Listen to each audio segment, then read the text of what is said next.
چلیے بسم اللہ کرتے ہیں۔ آج ہمارا نمبر ہے، حدیث نمبر جو ہم پڑھیں گے 12، بلوغ المرام کی حدیث نمبر 12۔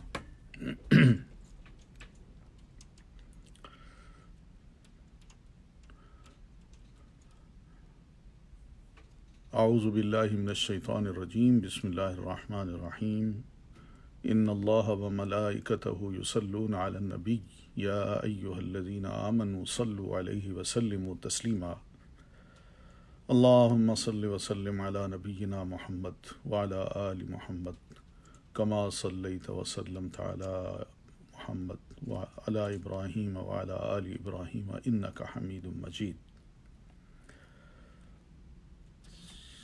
وعن ابی ہریرہ رضی اللہ تعالی عنہ قال قال رسول اللہ صلی اللہ علیہ وسلم اذا وقع الذباب في شراب احدكم فليغمسه ثم لينزعه فإن في احد جناحيه داء وفي الآخر شفاء۔ اخرجہ البخاری وابو داود وزاد وإنه يتقي بجناحه الذي فيه الداء۔ سیدنا ابو ہریرہ رضی اللہ تعالی عنہ سے روایت ہے، قال، وہ کہتے ہیں، قال رسول اللہ صلی اللہ علیہ وسلم، کہ اللہ کے رسول صلی اللہ علیہ وسلم نے فرمایا۔ اچھا، جب ہم کسی صحابی کی روایت کو پڑھتے ہیں تو یہ مت سمجھیے کہ یا شاید یوں محسوس ہوتا ہوگا کہ انہوں نے ایک بات کہہ دی جو ان کو یاد تھی اور بیٹھے بیٹھے لوگوں کو سنا دی۔ ایسا مسئلہ نہیں ہے۔ انہوں نے یہ سارا علم اللہ کے رسول صلی اللہ علیہ وسلم سے صحابہ نے حاصل کیا ہوتا ہے، اور صحابہ کرام نبی علیہ الصلاۃ والتسلیم کے بعد ایسی ہستیاں ہیں کہ آئندہ کی نسل جو ہے وہ اسلام انہی سے سیکھنا چاہ رہی ہے اور سیکھ رہی ہے۔ وہ ان کے ارد گرد بھی بیٹھتے، یہ جو سمجھاتے دین کی کوئی بات اس کو بھی غور سے سنتے، مگر اکثر یہ سوال ہوا کرتے تھے صحابہ کرام سے، کیونکہ چھوٹی چھوٹی چیزیں تھیں، یہ نہ قرآن مجید میں اللہ تعالیٰ نے بیان کی ہیں اور نہ ہی رسول اللہ صلی اللہ علیہ وسلم نے ان کو بار بار ذکر کیا ہے اپنے خطبوں میں، اپنی تقریروں میں، اپنے ارشادات میں۔ کبھی کوئی ایسا واقعہ ہو گیا تو صحابہ نے دیکھ لیا، اب جب ان سے یہ پوچھا گیا، یہ سوال پوچھا جائے، یہ اکثر و بیشتر یہ صحابہ کرام سے کیے گئے سوالات ہیں، فقہی سوالات ہیں، عقائد کے سوالات ہیں، اخلاقیات کے سوالات ہیں، معاملات کے سوالات ہیں۔ تو وہ جب سوال کرتے ہیں، پبلک سوال کرتی ہے، تو یہ فوراً اپنے مائنڈ میں جو اللہ کے رسول صلی اللہ علیہ وسلم کی بات سنی اور یاد تھی اس کو وہ سنا دیتے ہیں۔ یہ جو کچھ آپ کو دیکھا ہوتا کرتے ہوئے وہ بتا دیتے تھے۔ تو یہ بات ہے، اصل چیز یہی ہے۔ صحابہ کرام جو تھے نا، وہ اسلامی فقہی مسائل سے بخوبی آگاہ ہوتے تھے، مگر جتنا آگاہ ہوتے تھے اتنا ہی وہ بیان کرتے تھے، اس سے زیادہ وہ اپنی طرف سے کوئی بات نہیں کرتے تھے۔ تو اس لیے اس کو بھی ذرا اس طرح لیجیے گا حدیث رسول صلی اللہ علیہ وسلم کو، کہ ان کے یہ فقہی سوالات کے جوابات ہیں۔ تو سیدنا ابو ہریرہ رضی اللہ تعالیٰ عنہ سے روایت ہے، وہ کہتے ہیں کہ قال رسول اللہ صلی اللہ علیہ وسلم، کہ رسول اللہ صلی اللہ علیہ وسلم نے فرمایا، اذا وقع الذباب فی شراب احدکم، جب پڑ جائے، گر پڑے، الذباب مکھی، فی شرابی احدکم، تم میں سے کسی ایک کے پینے کے پانی میں یا پینے والی چیز میں، تو فَلْيَغْمِسْهُ، تو اس کو چاہیے کہ وہ اس کو اس میں ڈبو دے، یعنی مکھی کو اس میں ڈبو دے. ثُمَّ لِيَنْزَعْهُ، پھر اس کو چاہیے کہ وہ اس مکھی کو نکال لے اور پھینک دے. کیوں؟ فَإِنَّ فِي أَحَدِ جَنَاحَيْهِ، کیونکہ اس کے دو پروں میں دو پروں کے ایک پر میں داءٌ، بیماری ہوتی ہے، وفی الآخری، اور دوسرے میں شفاءٌ، شفا ہوتی ہے. اخرجہ البخاری، اس حدیث کو تو امام بخاری رحمۃ اللہ علیہ نے روایت کیا ہے، وہ ابو داؤد، اور ابو داؤد نے بھی. وزادہ، اور امام ابو داؤد کی حدیث میں یہ بھی اضافہ ہے، یعنی اس حدیث کے بعد یہ جملہ بھی ہے. وہ کیا ہے؟ وَإِنَّهُ يَتَّقِي، کیونکہ وہ مکھی جو ہے نا وہ بچاتی ہے، بِجَنَاحِهِ، اپنے اس پر کو، الَّذِي فِيهِ، اس کو جس میں الداء، بیماری ہو. تو یہ ایک مسئلہ ہے جو کہ اللہ کے رسول صلی اللہ علیہ وسلم نے ارشاد فرمایا.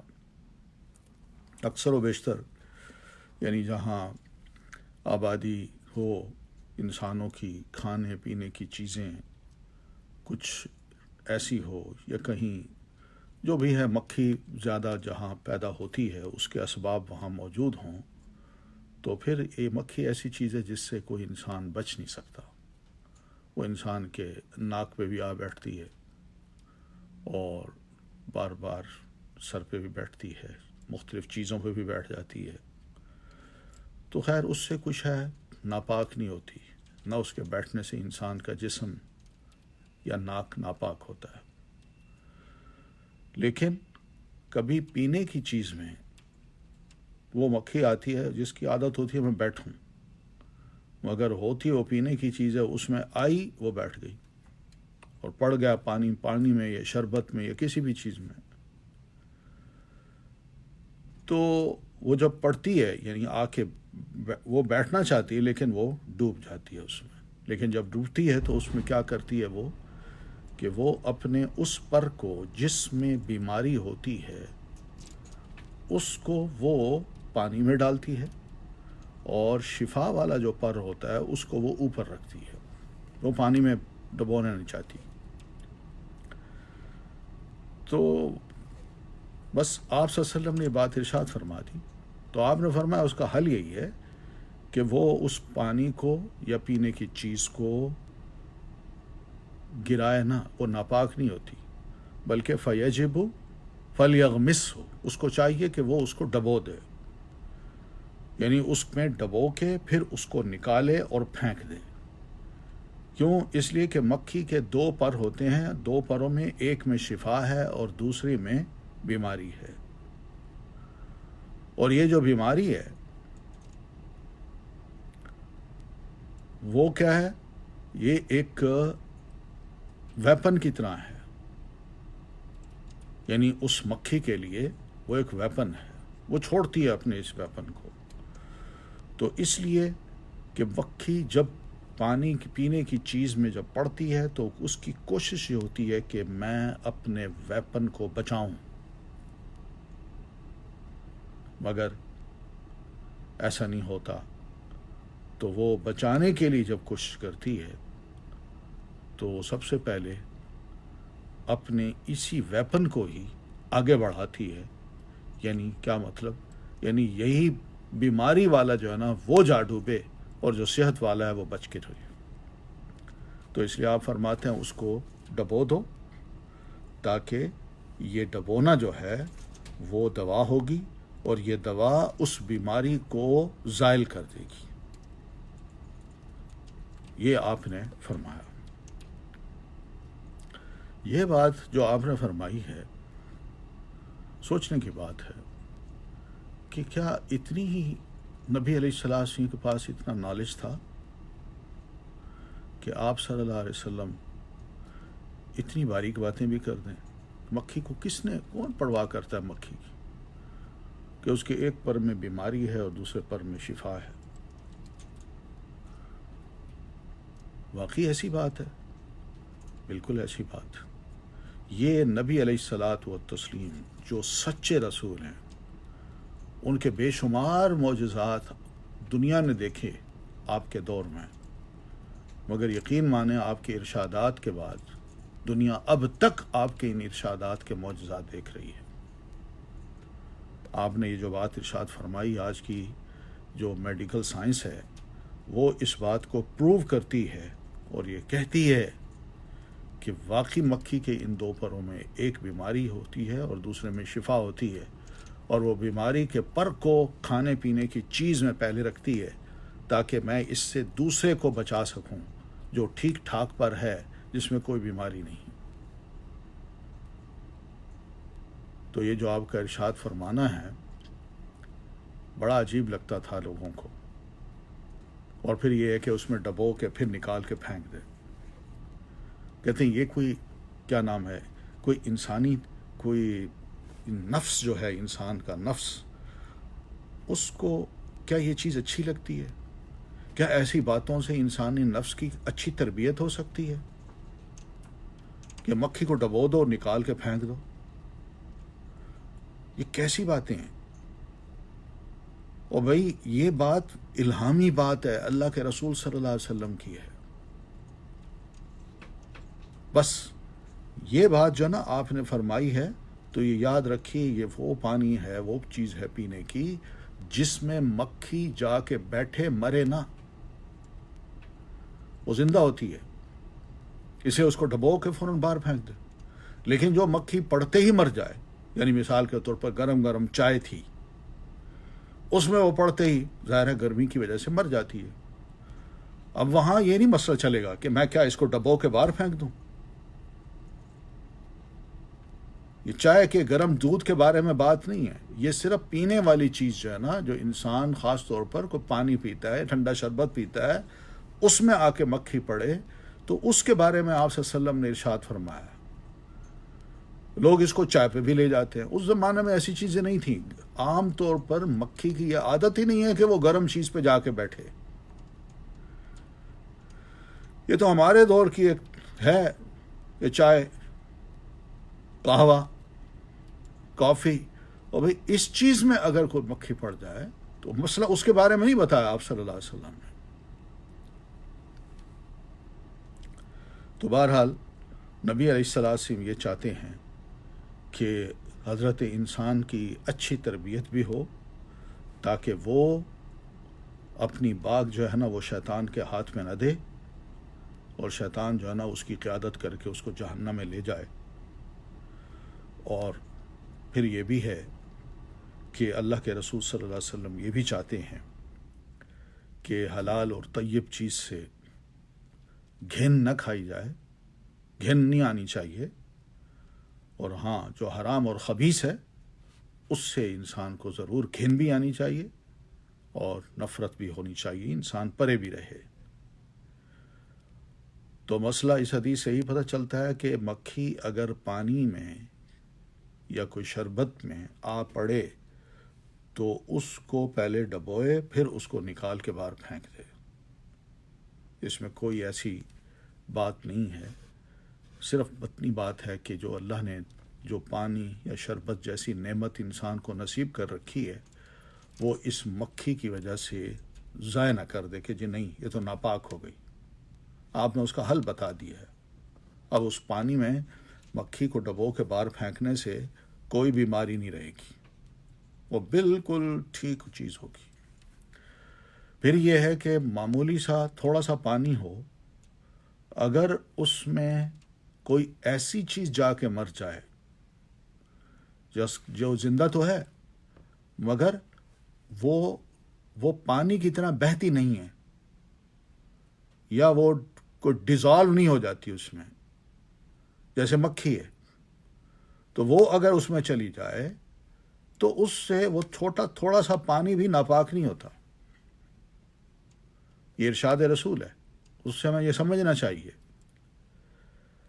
پھر یہ ہے کہ اگر اس کے نقصان کا ڈر ہو کہ انسانی صحت پر اس کا اثر پڑتا ہے، تو ایسی صورت میں ایسی مضر چیز کو مارنا بھی جائز ہے۔ تو ڈبو کے باہر نکالا، ٹھیک ہے، مر گئی مر گئی۔ پھر اس سے یہ بھی پتہ چلا کہ ہم نے اٹھا کے باہر پھینک دیا ہے، کیا مطلب؟ یعنی یہ چیز حرام ہے، اس کو کھانے میں شامل نہیں کیا جا سکتا، اور نہ ہی مکھی کو کھانا جائز ہے، بلکہ یہ حرام ہے۔ ٹھیک ہے، چلیے کوئی سوال ہو اس حدیث پہ تو کر لیجئے۔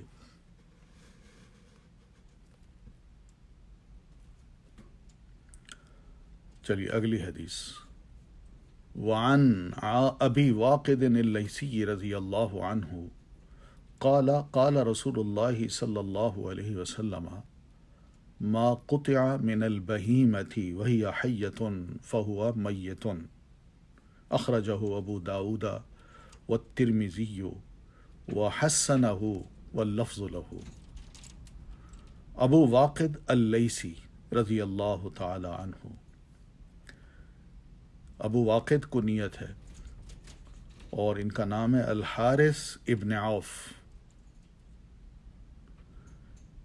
مکہ میں ان کا انتقال ہوا ہے سن 68 میں یا 65 میں۔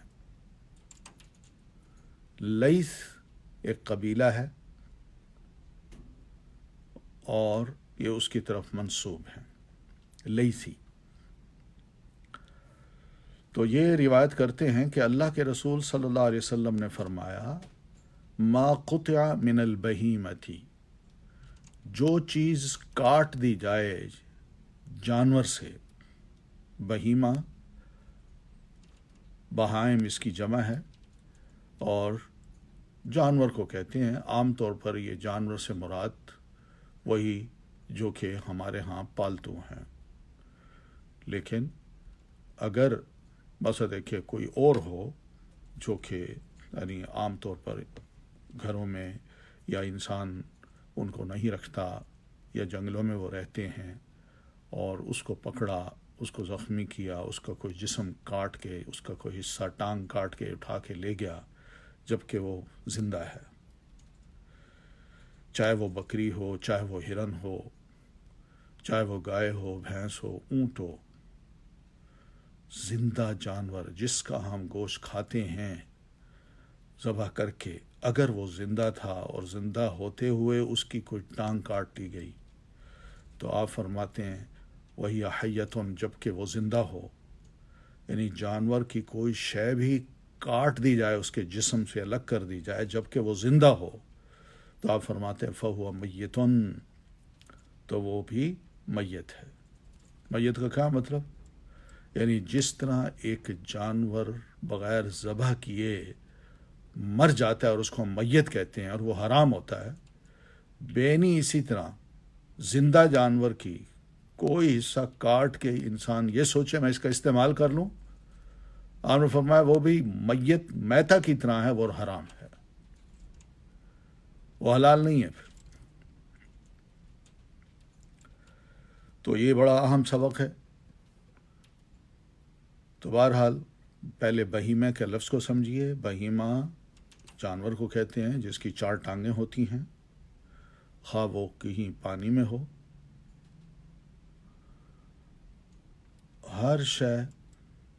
ہر زندہ شے جو ہے نا وہ یعنی اس سے مراد عام طور پر لی جاتی ہے، لیکن جب بہیمہ کا لفظ نبی علیہ السلام نے بولا تو اس سے مراد وہی جانور ہیں جو حلال ہیں، جو 4 جانور ہم جانتے ہیں یا اس سے ملتے جلتے جو جانور ہیں، مثلا جن کا ہم گوشت کھاتے ہیں۔ تو یہ حدیث ہے جس کو اخرجہ ابو داؤد، امام ابو داؤد و ترمذی، اور امام ترمذی نے روایت کیا ہے، وحسنہ، اور اس حدیث کو حسن قرار دیا ہے۔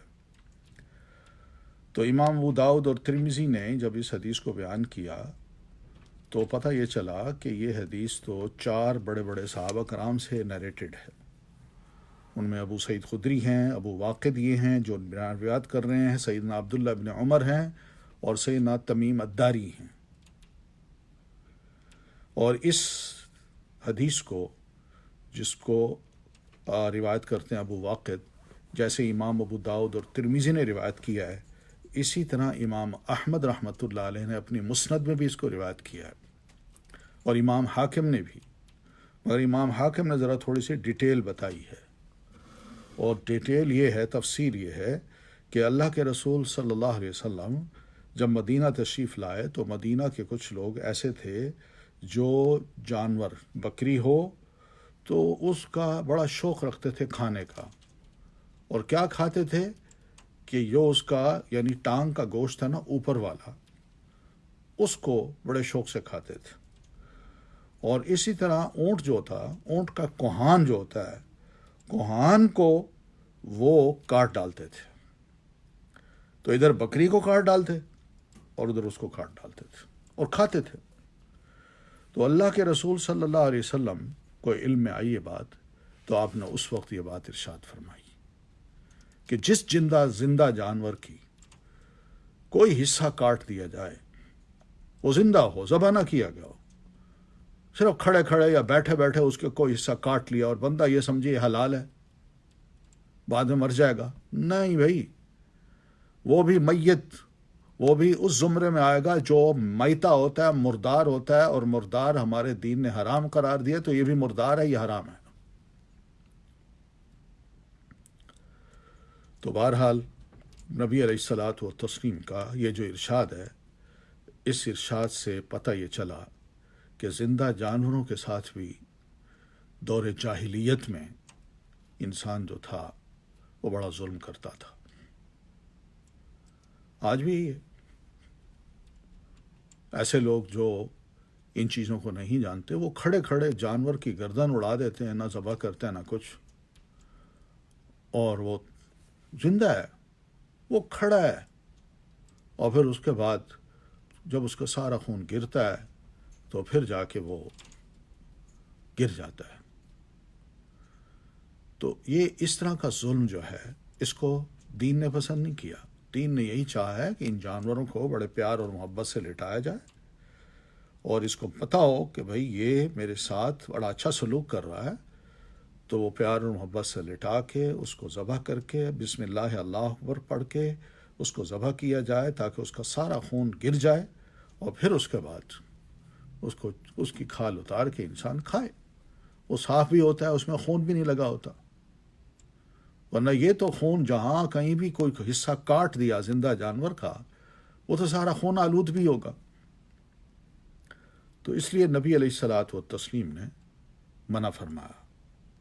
تو خیر مسلمانوں کو سمجھ آئی الحمدللہ. یہ ارشاد سنتے ہی پھر مسلمانوں نے، جو لوگ مسلمان ہیں، انہوں نے کبھی ایسا کام نہیں کیا. تو اس حدیث سے بھی پتہ چلتا ہے کہ وہ جانور جس کا ہم گوشت کھاتے ہیں، اگر اس کی زندہ ہوتے ہوئے اس کا کوئی حصہ کاٹ لیا جائے تو وہ کھایا نہیں جا سکتا، وہ کھایا نہیں جا سکتا.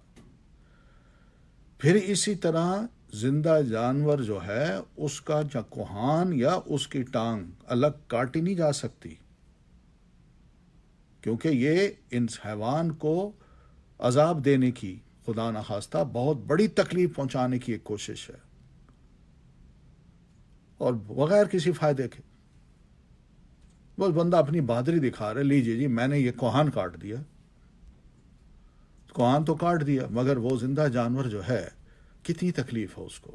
انسان خود ذرا سوچے کہ اس کو کہا جائے تمہارا ہاتھ کاٹتے ہیں، تمہاری ٹانگ کاٹتے ہیں یا پاؤں کاٹتے ہیں، کیا سوچے گا انسان؟ صرف حیوان کی کمزوری یہ کہ وہ بول نہیں سکتا، اپنی تکلیف بیان نہیں کر سکتا، وہ چیخ نہیں سکتا. تو دین جو ہے نا ان جانوروں پر بھی ترس کھاتا ہے کہ ان کے ساتھ اچھا سلوک کیا جائے. جی کوئی سوال ہو؟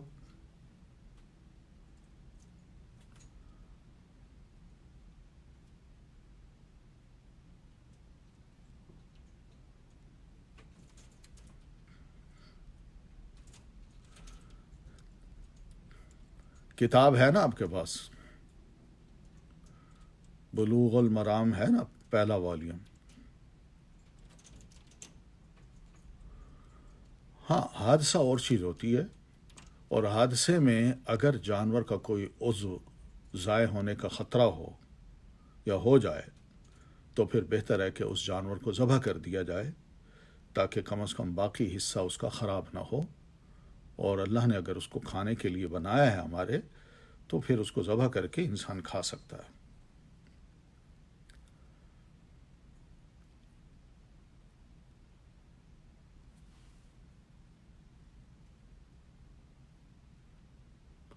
ہاں، تو زخمی ہو جائے تو اگر اس کا علاج ہو سکتا ہے تو ٹھیک ہے، اور اگر یہ سمجھتے ہیں کہ اس کا زخم اس کے اندر پھیل رہا ہے تو بہتر یہ ہے کہ اس کو فوراً ہی ذبح کر کے تو بس اس کو کھا لیا جائے.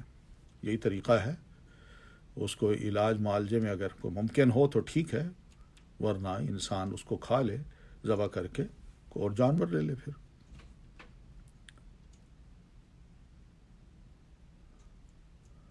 فروزن چکن ہو یا میٹ ہو، بہرحال یہ سب سے پہلے تو اس کا قاعدہ یہی ہے کہ اس کو ذبح کیا جائے. جانور کو پہلے ذبح کیا جائے بسم اللہ اللہ اکبر پڑھ کے، کیونکہ قرآن مجید میں اللہ تعالیٰ یہ فرماتے ہیں کہ جو جانور جس پر اللہ کا نام پڑھا جاتا ہے بسم اللہ، اس کو تم کھاؤ، اور جس پر بسم اللہ نہیں پڑھا جاتا اس کو مت کھاؤ. وَلَا تَأْكُلُوا مِمَّا لَمْ يُذْكَرِ اسْمُ اللَّهِ عَلَيْهِ. ٹھیک ہے؟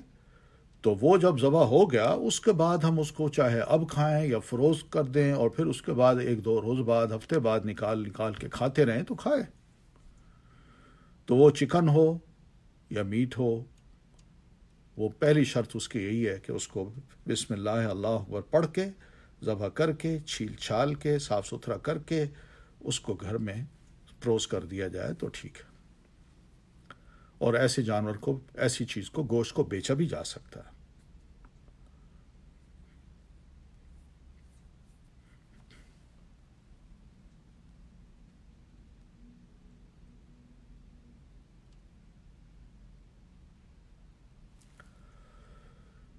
مکھی دودھ میں گر جائے تو کیا کیا کرے؟ دودھ پی سکتا؟ بالکل. ابھی دیکھیں ساری بات میں نے کی ہے. بس اگر گرم شے ہے تو اس کے بارے میں بھی کوئی ایسا منع نہیں ہے کہ گرم شے میں تو وہ مر گئی، اب اس کو ڈبونے کی ضرورت نہیں ہے، بس وہ مر گئی، اس کو اٹھا کے باہر پھینک دیں بس. باقی وہ چیز چائے ہو یا گرم دودھ ہو حرام نہیں ہوتا، اس کو پیا جا سکتا ہے.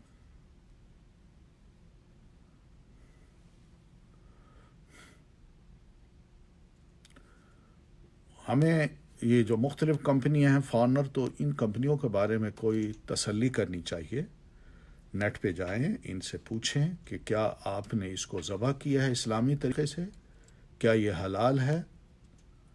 تو اگر بتاتے ہیں تو ذرا کنفرم کر لیں، کیونکہ اب یہاں بڑی بڑی کمپنیاں جو ہیں انہوں نے علماء کو وہ لیے ہائر کیا ہوتا ہے، اور جب ان کو یہ حلال چیز بیچنا ہوتی ہے تو وہ انہی کو بلاتے ہیں اور انہی سے بسم اللہ اللہ اکبر پڑھاتے ہیں، اور پھر وہ ذبح کرتا ہے، مشین اس کو ذبح کرتی ہے.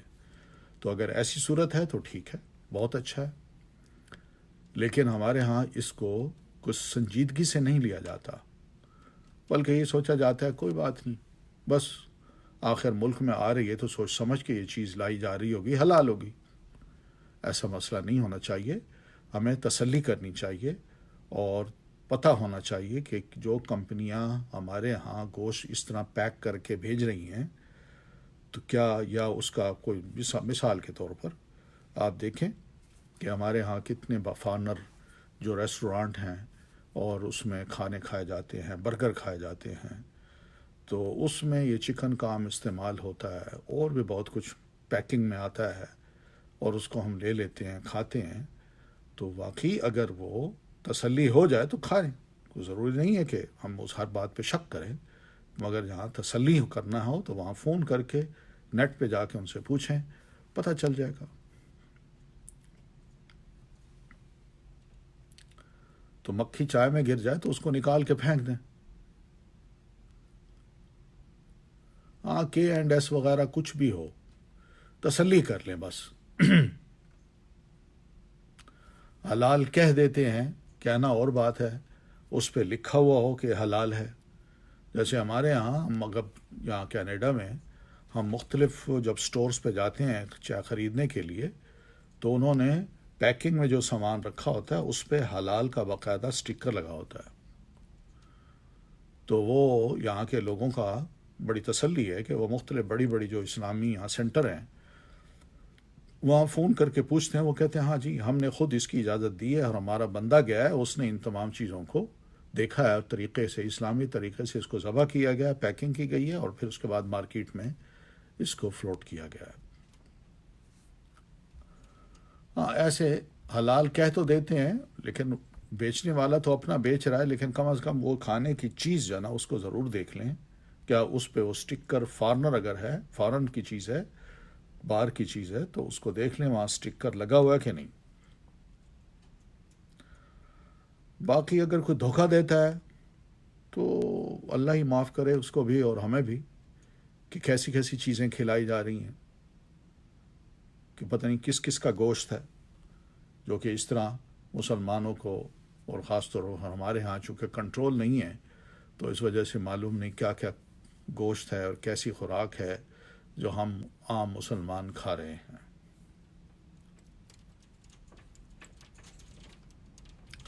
نہیں، زکوٰۃ کے پیسوں سے کوئی جانور خرید کے کسی کو دیا جائے تو نہ، زکوٰۃ ہے اس کو دیجئے، شرط نہ لگائیے ایسی، جو ضرورت مند ہے نا اس کو دیجئے، وہ جانتا ہے میری ضرورت کیا ہے، تو یہ کام نہ کریں۔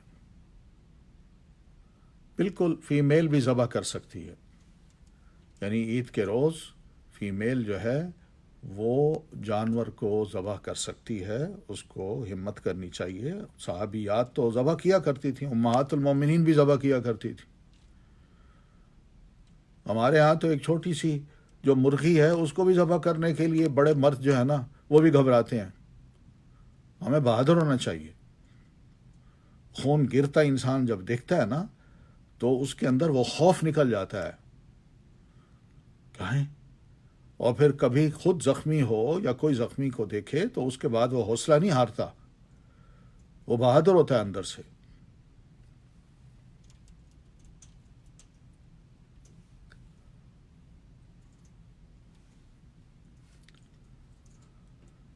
ہاں، البیک وغیرہ یہ جو کرتے ہیں، ظاہر ہے علماء کی ان کے ہاں قدر ہے اور علماء ہی اجازت دیتے ہیں۔ میں نے خود دیکھا ہے کہ بڑے بڑے علماء جو ہیں البیک کی لائن میں کھڑے ہو کے وہ چیز خرید رہے ہوتے ہیں اور وہ کھا رہے ہوتے ہیں، تو اس میں کوئی حرج نہیں۔ وہ مسلم ملکوں میں جہاں ذرا تھوڑا سا کنٹرول ہو علماء کا تو وہ ٹھیک ہے۔ چلیے آگے چلتے ہیں۔ باب الآنیتی، آنیہ کہتے ہیں برتن کو، وہ برتن جو ہم استعمال کرتے ہیں جس میں اپنے کھانے پینے کی چیزیں ڈال کے ہم کھاتے پیتے ہیں، تو اس کی جمع ہے اوانی۔ ٹھیک ہے، اس کی پلیٹیں بھی ہوتی ہیں، پیالے بھی ہوتے ہیں، بڑے بڑے تھال بھی ہوتے ہیں، بڑے بڑے جگ بھی ہوتے ہیں، مگز بھی ہوتے ہیں، تو ان میں کھانے پینے کی چیزیں جو ڈال کے ہم کھاتے ہیں، تو اوانی کی یعنی برتنوں کی بات بھی نبی علیہ السلام نے کی ہے۔ ایسا تھا کہ آپ کے دور میں جو برتن جو آج کل ہمارے ہاں ہیں ایسے بہت کم ہوتے تھے۔ زیادہ تر برتن یہ جو تربوز ٹائپ کا، یہ بڑا جس کو ہم غالباً پیٹھا کہتے ہیں، تو وہ پیٹھا وغیرہ یا اسی طرح کے بڑے بڑے جو پھل ہوتے ہیں، سبزیاں ہوتی ہیں، ان کو جب پک جاتے ہیں وہ تو اندر سے کھود کے، اندر سے سب مواد نکال کے اس کو ایک خالی پیالے کی طرح بنا لیتے تھے، یا باؤل کی طرح بنا لیتے تھے، یا گھڑے کی طرح بنا لیتے تھے، اور پھر اس کے اندر یہ جو تارکول ہے جو سڑکوں پہ ڈالی جاتی ہے پگھلا کے، تو اس تارکول ٹائپ کی کوئی چیز ہوتی تھی جو اس کے اندر دیواروں پہ لگا دی جاتی تھی، اور پھر اس میں پانی رکھ کے یا کوئی پینے کی چیز رکھ کے پی لیا کرتے تھے۔ لیکن ساتھ یہ بھی ہونے لگا کہ ایسی چیزوں میں انگور یا کھجور یا کوئی گندم یا کوئی اور چیزیں وہ ڈال کے اس کے اندر پانی ڈال کے اس کو بند کر کے رکھ دیا، اور کئی دنوں کے بعد جب اس کے اندر جھاگ پیدا ہو گئی تو اس کو انگوروں کو نچوڑ کے باہر نکال لیا اور وہ بن جاتی تھی شراب، تو اس شراب کو پیتے تھے۔ تو یہ جو صورتحال تھی، اسی صورتحال میں اسلام مدینہ میں آیا ہے۔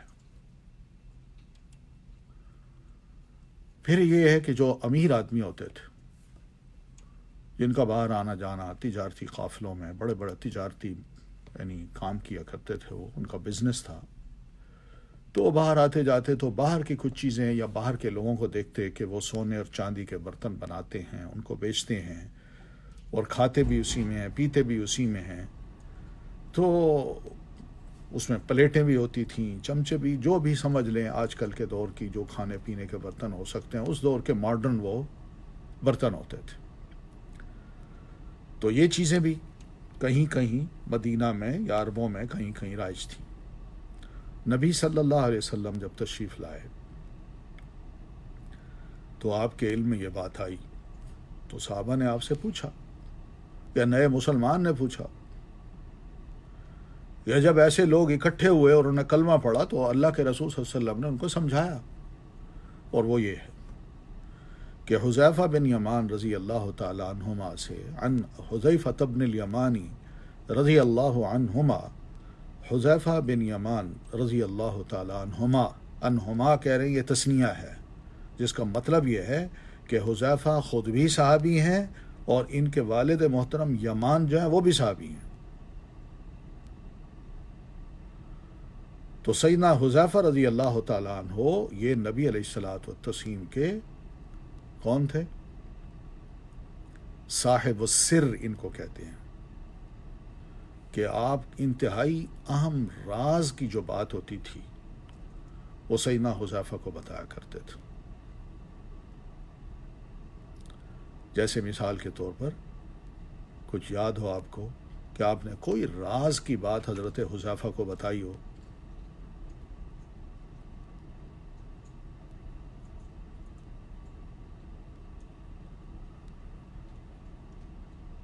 تو یہ سوال ذرا میں نے آپ سے کیا، جواب دیجئے، لیکن اسی اثنا میں میں جواب دیتا ہوں یہ کہ اگر میں اور میرے ہسبینڈ ہم دونوں جاب کرتے ہیں تو کیا ہم دونوں الگ الگ اپنی اپنی قربانی کر سکتے ہیں؟ دیکھیے مسئلہ صرف یہی ہے کہ اللہ کے رسول صلی اللہ علیہ وسلم نے یہ فرمایا کہ گھر کا ایک فرد، ہیڈ جو ہے، وہ اگر قربانی دے دے تو اس کی اپنی بیوی بچوں کی طرف سے وہ قربانی ہو جاتی ہے۔ مسئلہ پہلے یہ سمجھیے، یہ مسئلہ ہے، اور پھر اس کے بعد اگر نفلی قربانی دینی ہے یا ثواب چاہنا ہے کہ چلے میں بھی کر لیتی ہوں یا کر لیتا ہوں اور یہ غریبوں میں تقسیم کر دوں گا، تو انشاءاللہ اس کا بھی ثواب ملے گا۔ مگر فرض جو ہے نا وہ صرف پوری فیملی کے لیے، جو گھر کا سربراہ ہے اس کی طرف سے ساری فیملی کے لیے ہو جاتی ہے۔ جہاں ہانڈی ایک پکتی ہو، جہاں سب مل کے کھاتے ہوں، تو وہاں الگ الگ ہانڈیاں نہیں پکتی، تو ان تمام بے شک سارے جاب کرتے ہوں لیکن سب لوگ ان کی طرف سے ایک قربانی ہو جائے گی۔ ٹھیک ہے، تو یہ بہت اچھی بات ہے۔ حذیفہ بن یمان رضی اللہ تعالیٰ عنہما کو نبی صلی اللہ علیہ وسلم نے کس کے نام بتائے تھے؟ منافقون کے نام بتائے تھے۔ یہ ہے جو ایک بڑا اہم راز کی بات ہوتی ہے، ہر مسلمان کو اگر بتا دی جاتی تو شاید یہ باتیں پھیل جاتی اور مسلمان آپس میں بھی رکھتے، تو وہ جب منافق محسوس کرتے کہ ان لوگوں کو پتہ نہیں ہمارے ساتھ کیا چیڑا ہے، لیکن حذیفہ بن یمان اکیلے جانتے تھے ایسے ناموں کو۔ ٹھیک ہے، تو یہ حذیفہ ہیں صاحب السر ان کو کہتے ہیں، سر کہتے ہیں راز کو، راز والے، نبی صلی اللہ علیہ وسلم کے راز والے، اور یہ راز ایسے ہوتے تھے کہ بڑے بڑے صحابہ کو بھی پتہ نہیں ہوتے تھے۔ تو حذیفہ فرماتے ہیں کہ قال رسول اللہ صلی اللہ علیہ وسلم، اللہ کے رسول صلی اللہ علیہ وسلم نے فرمایا کہ لا تشربوا، مت تم پیو، فی آنیت الذہب والفضة، سونے اور چاندی کے برتنوں میں، سونے اور چاندی کے برتنوں کا استعمال مت کرو، اس میں نہ پیو، ولا تأکلوا اور نہ تم کھاؤ، فی صحافہما ان دونوں کی بنی ہوئی پلیٹوں میں۔ سونے چاندی کی بنی ہوئی پلیٹ ہو، اس میں کھانا رکھ کے بھی، کھانا ڈال کے بھی مت کھاؤ۔ کیوں؟ آپ فرماتے ہیں فَإِنَّهَا لَهُمْ فِي الدُّنْيَا، کیونکہ یہ جو عیش جو ہے، اس قسم کی جو عیش ہے، عیاشی جو ہے، یہ ان کے لیے تو دنیا میں ہے، وَلَكُمْ فِي الْآخِرَةِ اور مسلمانوں تمہارے لیے یہ ساری عیش کل آخرت میں ہوگی۔ تھوڑی سی قربانی دے دو، آخرت میں اللہ تعالیٰ انشاءاللہ تمہیں بہت کچھ کھلائے گا۔ نہ صرف برتن ہوں گے بلکہ یلبسون ثیابا خضرا من سندس و استبرق، یا مختلف قسم کے جو ریشم کے کپڑے ہوں گے، جو موٹے ریشم کے بھی ہوں گے، باریک ریشم کے بھی ہوں گے، اور سبز رنگ کے ہوں گے، بڑا خوبصورت کلر ہوتا ہے۔ تو اللہ تعالیٰ کل اہل جنت کو وہ لباس پہنائے گا۔ اور پھر کنگن ہوں گے سونے کے، چاندی کے، من ذہب، قرآن مجید کے الفاظ ہیں۔ آج جمعہ ہے، اگر آپ نے صبح تلاوت کی ہو نماز کی، نماز میں آپ نے تلاوت سنی ہو جس میں سورۃ الدہر پڑھی جاتی ہے دوسری رکعت میں، تو اس میں یہ سارے نعمتوں کا ذکر اللہ تعالیٰ نے بیان کیا ہے۔ یہ جنت کی کیا کیا نعمتیں ہیں، ان میں یہ بھی ہے کہ وہ سونے کے کنگن بھی پہنیں گے اور بڑے خوبصورت لباس بھی پہنیں گے، مگر یہ دنیا میں نہیں، آخرت میں۔ لیکن لہم سے مراد کون ہے؟ یہ کفار ہیں جو اللہ کے رسول کو نہیں مانتے، جو اس دین کو تسلیم نہیں کرتے۔ تو یہ انڈرسٹوڈ بات ہے، ٹھیک ہے۔ تو صحاف یہ صحفتن کی جمع ہے، صحفتن اس کی جمع ہے۔ یہ ذرا بڑے تھال سے چھوٹی ہوتی ہے، شیپ وہی ہوتی ہے، مگر بڑا تھال جو ہے اس کو عربی میں کہتے ہیں قصعتن، اور جو چھوٹی پلیٹ ہو جو عام طور پر انسان اپنے آگے رکھتا ہے تو اکیلا بیٹھ کے کھاتا ہے یا دو بندے بیٹھ کے کھاتے ہیں، تو وہ اس کو کہہ دیتے ہیں صحفتن۔ کچھ علماء نے صحفہ کی یہ تعریف کی ہے کہ اس میں اتنا کھانا آ جائے جو 5 بندے کھا سکیں، 5 بندوں کو کافی ہو۔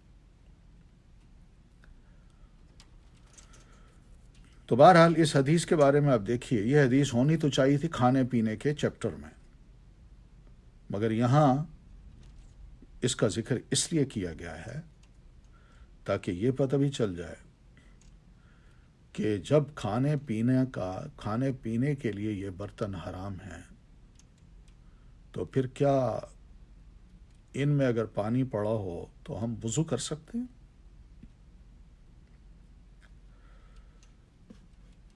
ٹھیک ہے۔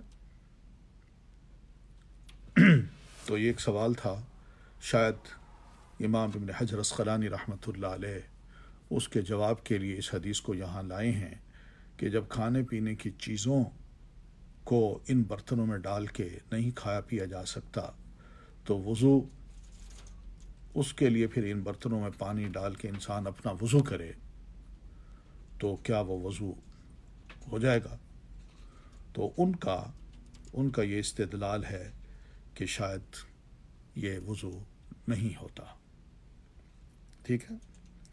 لیکن یہ بات یاد رکھیے، سب علماء کا اس بات پر اتفاق ہے کہ کھانے پینے کے لیے سونے چاندی کے برتنوں میں کھانا کھانا یہ حرام ہے، یہ سب کا اتفاق ہے۔ باقی یہ ہے کہ ان برتنوں کا کھانے پینے کے علاوہ اگر استعمال کچھ کرنا ہے تو وہ جائز ہے، اس میں کوئی حرج نہیں ہے، کیونکہ نبی علیہ الصلاۃ والتسلیم کے ہاں بھی کچھ چاندی کی ایسی چیزیں تھیں، برتن تھے، پیالے تھے، یا جن کے اندر ایک چھوٹی سی یعنی ایک تار بنا کے وہ لکڑی کے پیالے میں تار بیچ میں ڈال کے لکڑی کے پیالے کو جوڑا گیا تھا، اور وہ جو تار تھی وہ چاندی کی تھی۔ تو ایسے استعمال کی چیزیں جو ہے نا، اگر کوئی ویسے رکھی جائیں یا ان میں کوئی شے رکھنی ہے تو وہ ٹھیک ہے۔ تو بہرحال حدیث کا مطلب یہی ہے کہ یہ اس قسم کے برتن دنیا میں ہمارے لیے نہیں ہیں، یہ غیر مسلموں کے لیے ہیں، وہ ان کو کھاتے بھی، ان میں کھاتے بھی ہیں، پیتے بھی ہیں، تو دنیا میں ان کے لیے جو کچھ ہے کر لیں، کیونکہ انہوں نے کسی کو ماننا تو نہیں ہے۔ لیکن بحیثیت ایک مسلمان کے ہمیں یقین کرنا چاہیے کہ اللہ کے رسول صلی اللہ علیہ وسلم نے جو فرمایا ہے وہ بالکل سچ ہے، درست ہے، یہ عیاشی ہے، اور ایک مسلمان کو ایک سادہ سی زندگی گزار کے اس دنیا سے رخصت ہونا چاہیے، اور اچھے عمل کر کے آخرت کے لیے اس دنیا سے جب رخصت ہو تو آگے اس کو اللہ تعالیٰ اس ساری قربانی کا بہترین صلہ دے، اور صلہ کی جگہ وہی آخرت ہے۔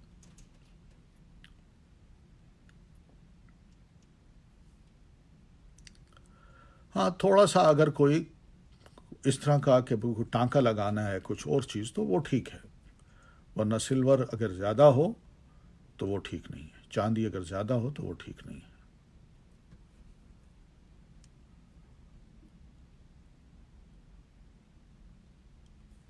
بس یہی دیکھ لیں، ایک ہوتی ہے وہ کیا کہتے ہیں نا، اس کے اوپر ایک لیئر سی چڑھا دیتے ہیں، چاہے وہ گولڈن ہو یا چاندی کی ہو، تو بندہ یہی شوق کرتا ہے کہ شاید یہ چمچہ، یہ چاندی، یا یہ برتن، یہ سارا دوسرے کو باور کرا رہا ہوتا ہے کہ دیکھیے جی میں تو بڑے مزے سے نعمتوں میں رہ رہا ہوں، ہم تو بڑے رچ آدمی ہیں۔ تو یہ اس طرح کا دکھاوے کی کیا ضرورت ہے؟ کھانا ہی کھانا ہے نا، تو ضرور دوسرے کو یہ باور کرانا ہے کہ میں ایک حرام کر رہا ہوں، کام کر رہا ہوں۔ یعنی میرے پاس جو پلیٹ ہے جو تم دیکھ رہے ہو، میں جانتا ہوں کہ یہ پلیٹ سونے کی نہیں ہے، بس اس پر ایک لیئر ہے جو گولڈن کی چڑھا دی گئی ہے، لیکن دوسرے کو باور کرا رہا ہوں، تو یہ ایک دھوکہ بھی ہے، اور اس کو خام خواہ ابھارنا بھی ہے کہ بھئی میں اگر کھا سکتا ہوں تو تم بھی کھاؤ۔ تو ایسی چیزوں سے انسان حتی الامکان پرہیز کرے، نہ چمچے ہوں، نہ کانٹے ہوں، نہ پلیٹیں ہوں، نہ کٹورے ہوں۔ تو بہرحال اس حدیث کو دیکھیے، تو اس میں آپ رول براء ابن عازب رضی اللہ عنہ، براء ابن عازب رضی اللہ تعالیٰ عنہ، یہ بھی صحابی رسول ہیں، یہ کہتے ہیں کہ قال نہانا رسول اللہ صلی اللہ علیہ وسلم، کہ اللہ کے رسول صلی اللہ علیہ وسلم نے منع فرمایا ہمیں عن الشرب فی الفضة، چاندی کے برتن میں پینے سے، فإنہ من شرب فیہا فی الدنیا، اس لیے کہ جو بھی اس برتن میں، چاندی کے برتن میں دنیا میں کچھ بھی پیے گا، لم یشرب فی الآخرتی، وہ آخرت میں پھر کچھ نہیں پی سکے گا، اس میں اللہ محروم کر دے گا۔ ہاں سلور اور گولڈ کے جو ٹیتھ ہیں تو اس کو بھی بہرحال بچنا چاہیے، ایسے ریکمینڈ نہیں کیا جا سکتا، اس لیے کہ پھر یہی ٹیتھ ہوں گے، کھانے پینے کی چیز جو جائے گی منہ میں تو ٹیتھ نہیں چبانا ہے نا ان کو، تو اس کا استعمال تو ہو گیا، تو اس لیے بہتر یہ ہے کہ ایسی چیزوں سے بچا جائے۔ ویسے ہی بڑا عجیب لگتا ہے کہ انسان کے دانت سفید ہوں اور بیچ میں ایک پیلی چیز یا چاندی کی چیز چمک رہی ہو، تو بڑا عجیب سا لگتا ہے اس کا ہنسنا، اس کا بولنا۔ اس سے بہتر ہے کہ وہاں جو اپنے مصنوعی دانت ہیں وہ لگوا لیے جائیں، وہ ٹھیک ہے۔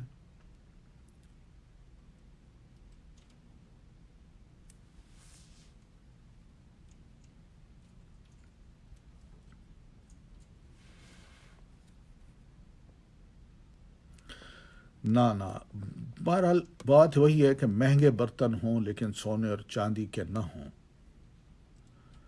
تو ٹھیک ہے، کوئی بات نہیں۔ اللہ تعالیٰ نے اگر دنیا میں یہ یعنی اپنی نعمت دے رکھی ہے تو اس نعمت کا اظہار دکھاوے کے لیے نہیں، بلکہ اس کا استعمال اگر انسان کر سکتا ہے تو کرے ضرور، مگر اللہ کا شکر بھی ادا کرے۔ فَأَمَّا بِنِعْمَةِ رَبِّكَ فحدث، ہاں اللہ نے جو نعمتیں آپ کو دے رکھی ہیں اس کو آپ لوگوں کے سامنے پیش بھی کیجئے، بیان بھی کیجئے کہ یہ سب اللہ کا دیا ہے بھائی، ٹھیک ہے۔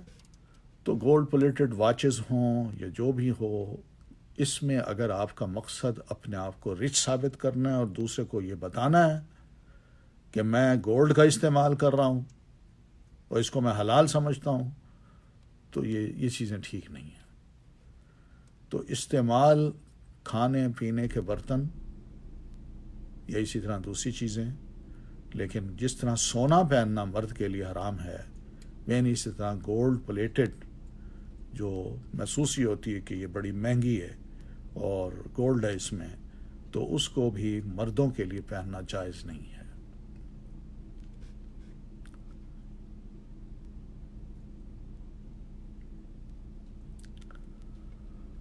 ابھی ہم 11 12 13 میرا خیال ہے جو حدیث تھی پچھلے چیپٹر میں، اس کو کیوں انکلوڈ کیا گیا ہے؟ ہاں، وہ واٹر سے تو متعلق نہیں ہے، مگر کھانے پینے کی جو چیزیں ہیں اس میں لیکوڈ تو ہے نا، تو لیکوڈ میں اس کو شامل کیا گیا ہے۔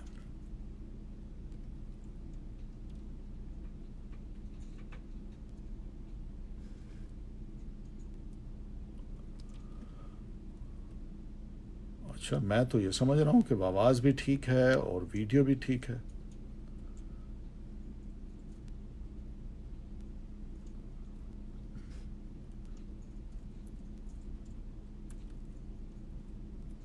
چلیے ٹھیک ہے، تو اس حدیث سے کیا پتہ چلا؟ پہلا مسئلہ یہ پتہ چلا کہ سونے اور چاندی کے برتنوں میں کھانا پینا حرام ہے، تو یہ آپ نے منع کیا ہے، ٹھیک ہے۔ چلیے اگلی حدیث، وعن ام سلمۃ رضی اللہ تعالی عنہا، ام سلمہ رضی اللہ تعالی عنہا سے روایت ہے، قالت، وہ کہتی ہیں، یہ ام سلمہ یہ ام المومنین ہیں، ان کا نام ہے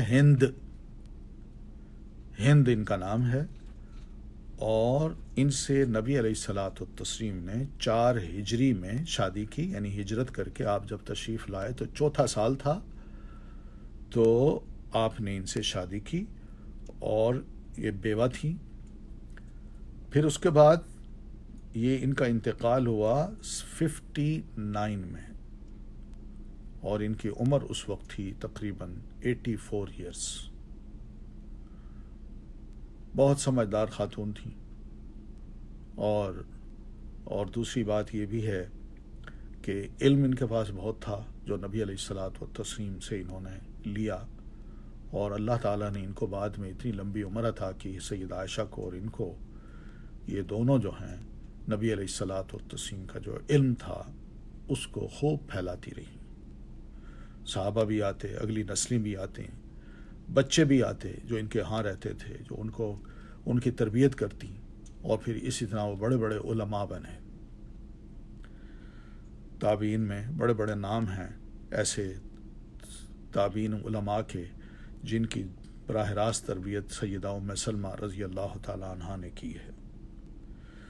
تو یہ روایت کرتی ہیں کہ قال رسول اللہ صلی اللہ علیہ وسلم، کہ اللہ کے رسول صلی اللہ علیہ وسلم نے فرمایا، الذی یشرب، جو شخص پیتا ہے، فی اناء الفضۃ، چاندی کے برتن میں، تو انما یجرجر، گویا کہ وہ جو جرجر، یہ پانی کا گھونٹ جب ہم پیتے ہیں نا تو جو آواز نکلتی ہے گھونٹ پیتے وقت، گھٹ گھٹ کی، تو یہ ہے کہ وہ ڈیل رہا ہوتا ہے فی بطنی، اپنے پیٹ میں، نار جہنم، جہنم کی آگ کو۔ تو متفق علیہ، یہ حدیث متفق علیہ ہے۔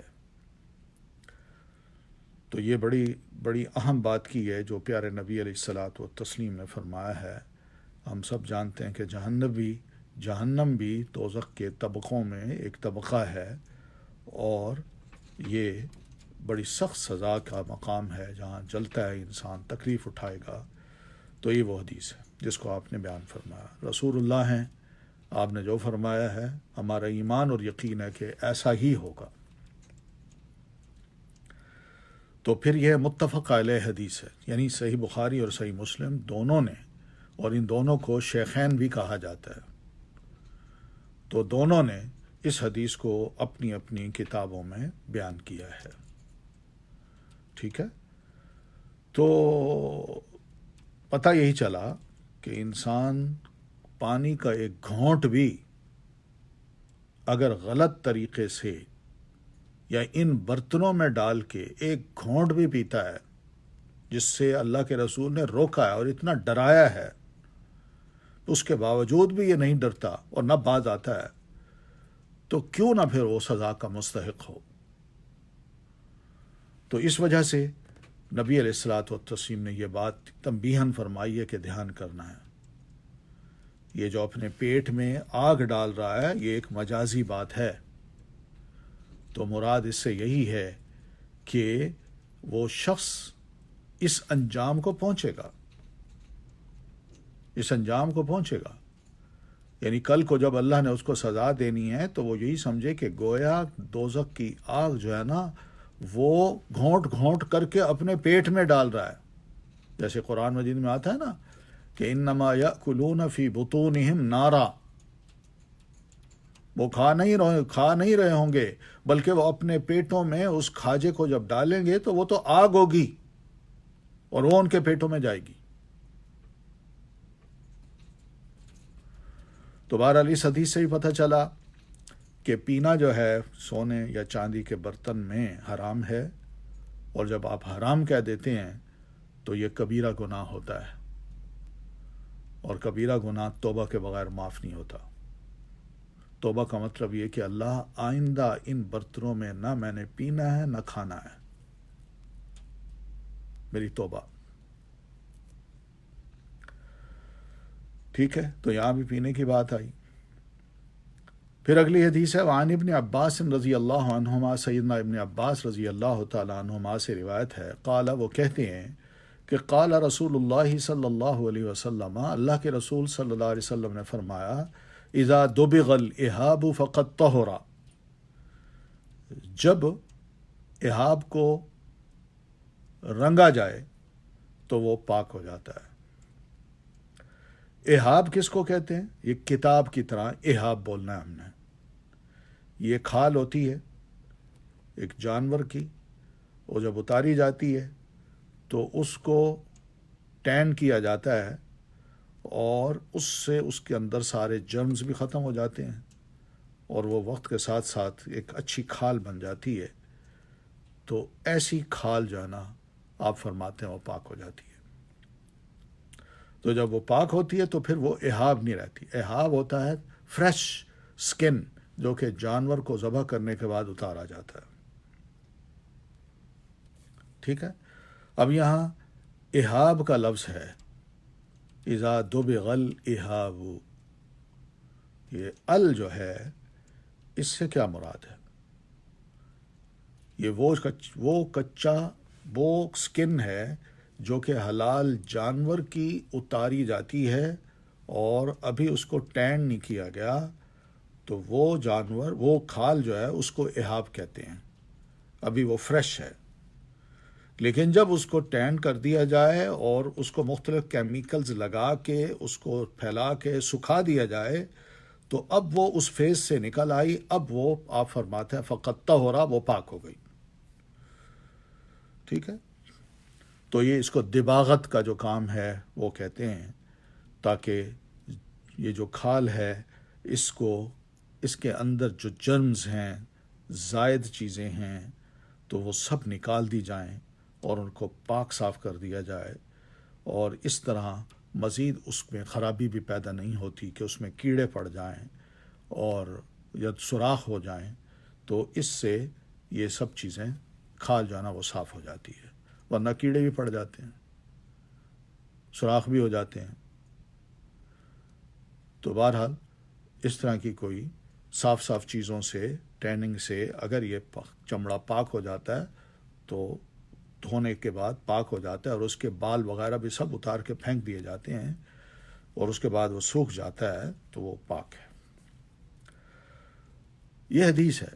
اس حدیث کا سبب جو علماء نے لکھا ہے وہ یہ لکھا ہے کہ سیدہ میمونہ رضی اللہ تعالی عنہا کے پاس ایک بکری تھی، وہ بیچاری رات کو مر گئی، ذبح نہ کیا جا سکا، تو اس مری ہوئی بکری کو اٹھا کے گھر سے باہر جو کوڑا کرکٹ کی جگہ تھی وہاں پھینک دی گیا۔ کہ لوگ آتے تھے وہ کوڑا کرکٹ اٹھا لے جاتے تھے، جگہ صاف ہو جاتی تھی، تو آئے گا کوئی بندہ اٹھا کے لے جائے گا. تو نبی علیہ الصلوۃ والتسلیم وہاں سے گزرے، تو آپ نے فرمایا کیوں نہ تم نے کبھی فائدہ اٹھایا؟ تو جو موجود تھے انہوں نے کہا اللہ کے رسول یہ تو مری ہوئی بکری ہے. آپ نے فرمایا وہ تو مری ہوئی ہے مگر اس کی کھال تو فائدہ اٹھائی جا سکتی ہے نا. کھال اتارو، اس کو ٹین کرو اور پھر اس کے بعد اس کا استعمال کرو. اس کو جو ہی تم کیا ٹیننگ کرو گے اس کی تو وہ پاک ہو جائے گی. تو معمولی سی چیز کو بھی اللہ کے رسول صلی اللہ علیہ وسلم ضائع نہیں کرنا چاہتے. جو آسانی شریعت نے رکھی ہے کم از کم اس کا تو لوگ فائدہ اٹھائیں. اب یہی بات دیکھی جائے تو آپ کا یہ جو ارشاد ہے ہم مسلمانوں کو تسلی کے لیے کتنا اچھا ہے، ورنہ لوگ اتنا اچھا بھلا جانور ہو اور وہ جانور رات کو مر جائے تو سب بیکار سمجھ کے اس کو پھینک دیا جائے. نہیں، کچھ چیزیں تو کھال کے بارے میں آپ فرماتے ہیں کہ کھال کو اگر رنگا جائے تو وہ ٹھیک ہے، وہ پاک ہو جاتی ہے. باقی اس کی ہر چیز جو ہے نا وہ ناپاک ہے. اس کی ہڈیاں، اس کا گوشت، اس کی چربی، وہ سب ناپاک ہوگی جس کو ذبح نہیں کیا گیا اور مر گیا جانور.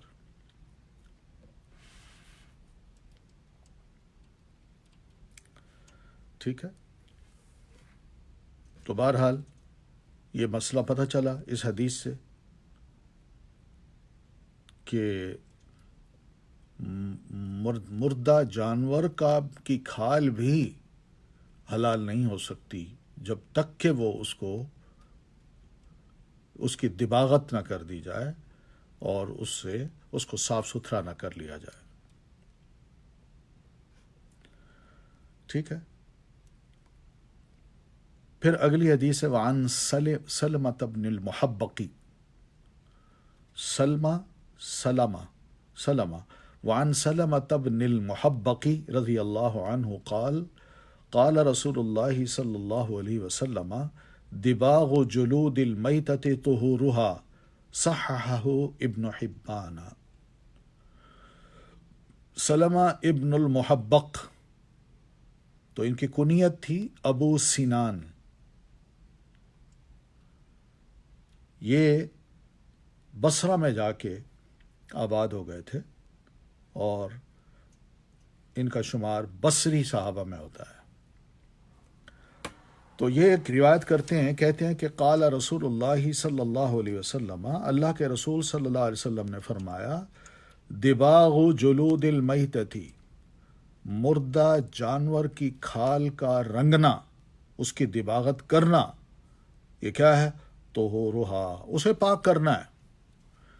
یعنی جو ہی اس کو رنگ دیا گیا اب وہ خشک ہونے پہ پاک ہو جائے گا. اب اس کو مصلی بھی بنایا جا سکتا ہے، اس کے کپڑے بھی بنائے جا سکتے ہیں، اس کے بیگ بھی بنائے جا سکتے ہیں، اس کے پرس بھی بنائے جا سکتے ہیں. تو استعمال اس کا ٹھیک ہے. تو یہ حدیث ہے جس کو امام ابن حبان نے روایت کیا ہے اور انہوں نے یہ بھی بتایا کہ یہ حدیث صحیح ہے. ورنہ یہ حدیث جو ہے بہت سے محدثین نے مثلاً امام احمد بن حنبل، امام ابو داود، امام نسائی، امام بہقی، ان سب نے اپنی اپنی کتابوں میں اسی صحابی سے ہی روایت کی ہے اور اس میں کچھ الفاظ یوں ہیں کہ دباغ الادیمی زکاتہ، یعنی ایسا کچا چمڑا اگر اس کو ٹین کر دیا جائے، اس کو دباغہ کر دی جائے تو زکاتہ، وہ اس کو پاک کرنا ہے، مراد وہی ہے. تو ایک اور روایت میں دباغھا زکاتھا، اور اس طرح ایک اور میں کہ دباغھا طہورھا، اور ایک میں ہے زکاتھا دباغھا. مقصد یہ سب لفظ جو ہے نا ملتے جلتے ہیں، تو جس کا مطلب یہی ہے کہ حدیث سیدنا پیچھے جو حدیث گزری ہے سیدنا ابن عباس رضی اللہ تعالیٰ عنہما کی، وہ سب یہ احادیث اس کی تائید کرتی ہیں، اس کی معنوی مخالفت نہیں ہے. تو بہرحال حدیث سے یہ پتہ چلا کہ جس کھال کو خاص طور پر مردار جانور ہو، میتہ جانور ہو، ڈیڈ ون، اس کی کھال اتار دی جائے اور اس کو رنگا جائے تو وہ رنگنے کے بعد پاک ہو جاتی ہے، اور اگر رنگا نہ جائے تو ظاہر ہے وہ ناپاک ہے. ٹھیک ہے.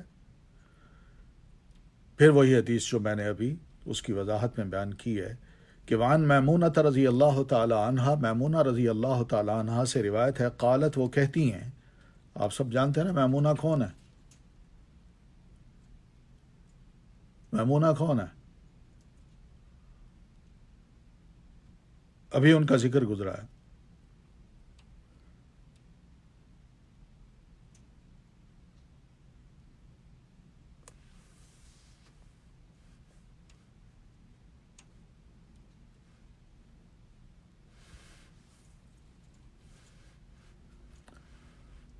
ام المومنین ہے.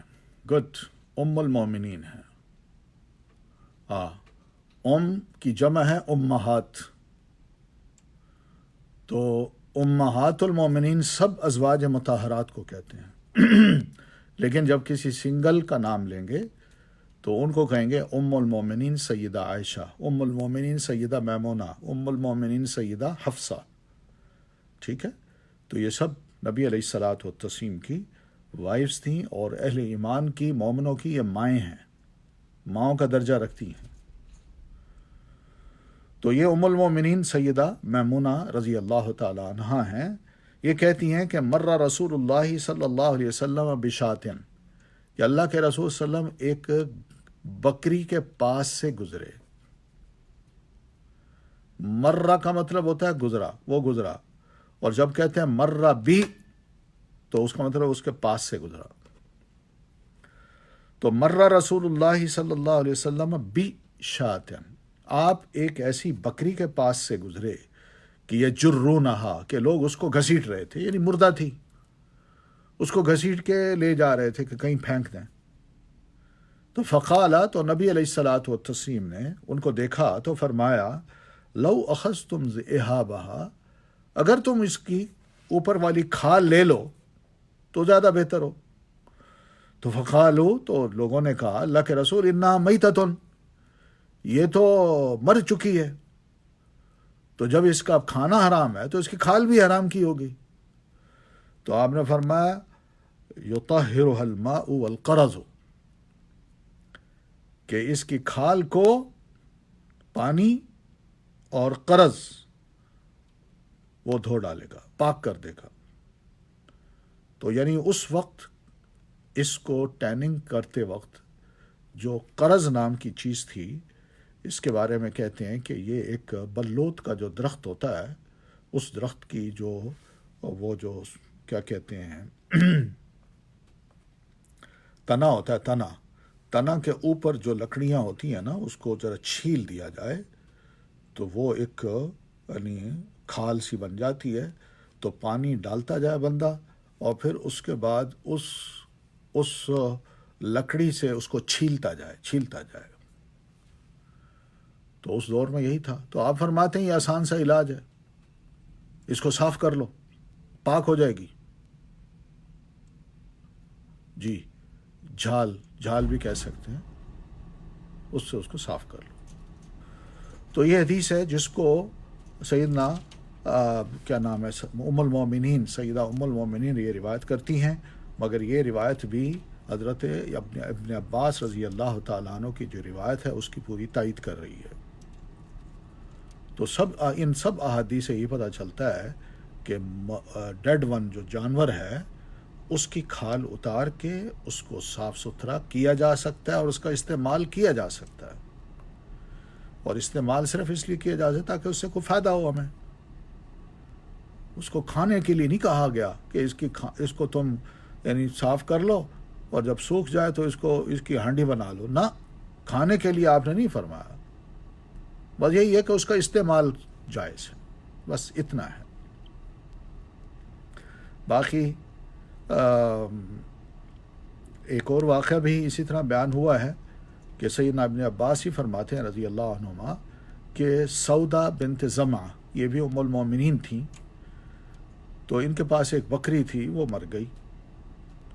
تو سیدہ سودا نے، ام المومنین نے رسول اللہ صلی اللہ علیہ وسلم کو بتایا کہ اللہ کے رسول وہ مر گئی ہے. تو آپ نے فرمایا فلولا اخذتم مسکھا، کیا تم اس کی مسک کا مطلب یعنی وہی کھال، کہ تم کھال لے لو، اس کی اتار لو۔ تو کہنے لگے جو ان کے رشتہ دار تھے، بھائی وغیرہ، کیا جو بکری مر جائے اس کی کھال بھی ہم لے سکتے ہیں، اتار سکتے ہیں؟ تو ہم نبی علیہ السلام نے اس موقع فرمایا کہ آیت آپ نے یہ آیت پڑھی، قل لا اجد فيما اوحي الي محرما على طاعم يطعمه الا ان يكون میتتا۔ اس سے آپ نے استدلال لیا کہ وہ مردہ کھانے کے لیے حرام ہے، مگر اس کی کھال کے بارے میں تو کوئی ایسی بات نہیں ہے، وہ تو تم نہیں کھاتے، وہ تو تم اتار لو، اس کو رنگ لو، اس کا فائدہ اٹھاؤ۔ تو انہوں نے فوراً ہی بندے کو پیغام بھیجا کہ بھائی اس بکری کی فوراً کھال اتارو اور پھر اس کے بعد مجھے بھیجو۔ تو کھال آئی ان کے پاس، تو انہوں نے کھال کو جھال سے پانی پھینک پھینک کے صاف کیا، دھویا، اور پھر اس کے بعد انہوں نے اس کی ایک بیگ سا بنایا یا مشک سی بنائی، اور اس میں وہ پانی ڈال کے رکھتی تھی، اور یہ اتنا عرصہ ان کے ساتھ پاس رہی کہ حتیٰ کہ وہ بوسیدہ ہو گئی۔ تو استعمال کیا جا سکتا ہے۔ باقی یہ کہ کسی حرام جانور کی کھال کا استعمال جائز ہے، کچھ علماء کا کہنا یہی ہے کہ حدیث میں جو آیا ہے نا کہ دباغھا طہورھا، تو اس میں یہ بات شامل کرتے ہیں کہ مردار بھی ہو مگر اس کی کھال کو اگر اتار کے اس کو رنگ لیا جائے تو رنگنے کے بعد اس کا استعمال جائز ہے، اس کے جوتے بنائے جائیں، اس کے بیگ بنائے جائیں۔ یہ ایک عام سا فتویٰ ہے۔ تو ظاہر ہے دباغت سے، کیمیکل سے جب وہ چیز صاف ہو گئی تو وہ اصل نہ رہی، اس کی حالت بدل گئی، تو اس وجہ سے وہ کہتے ہیں کہ کوئی مسئلہ اس میں نہیں ہے ایسا کہ اس کو جو حرام جانور ہو اس کی کھال کا استعمال ہم نہیں کر سکتے۔ اگر اس کا استعمال ہو سکتا ہو پاکیزگی کے بعد، بالکل دھل جاتا ہے، اس کی حالت ہی، رنگت ہی چینج ہو جاتی ہے۔ آپ دیکھیں کتنے خوبصورت بیگ ہوتے ہیں، چمڑے ہوتے ہیں، اور یعنی کتنا نیٹ اینڈ کلین اور سافٹ قسم کے بنا دیتے ہیں۔ اب اس میں کوئی ایسی چیز نہیں ہے کہ جس کے بارے میں ہم یہ تحقیق کریں کہ یہ حرام ہے کہ حلال ہے، وہ چیز ہی بدل گئی ہے، اس لیے اس کو لے سکتے ہیں۔ تو اس حدیث سے یہ پتہ چلتا ہے کہ پانی اور قرض یعنی جھال سے اس کو اچھی طرح دھونا، یہ دھونے سے کیا ہوتا ہے کہ مردار کی کھال پاک ہو جاتی ہے۔ ٹھیک ہے، تو یہ مسئلہ اس حدیث سے پتہ چلا۔ پھر اگلی حدیث ہے، وعن ابی ثعلبۃ الخشنی رضی اللہ عنہ، ابو ثعلبہ الخشنی رضی اللہ تعالیٰ عنہ سے روایت ہے۔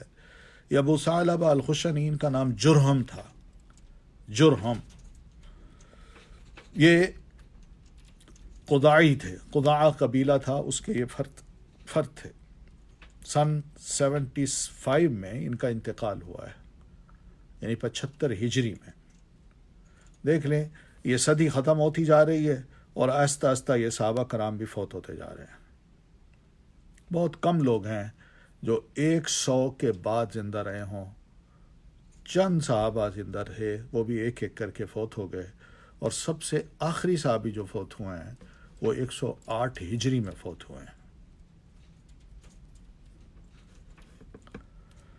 تو ابو ثعلبہ الخشنی رضی اللہ تعالیٰ عنہ سے روایت ہے، قال، وہ کہتے ہیں کہ قلت یا رسول اللہ، میں نے عرض کی اللہ کے رسول، انا بارض قوم اہل کتاب، ہم ایک ایسی سرزمین میں رہتے ہیں جہاں اہل کتاب آباد ہیں۔ اہل کتاب سے مراد کون ہے؟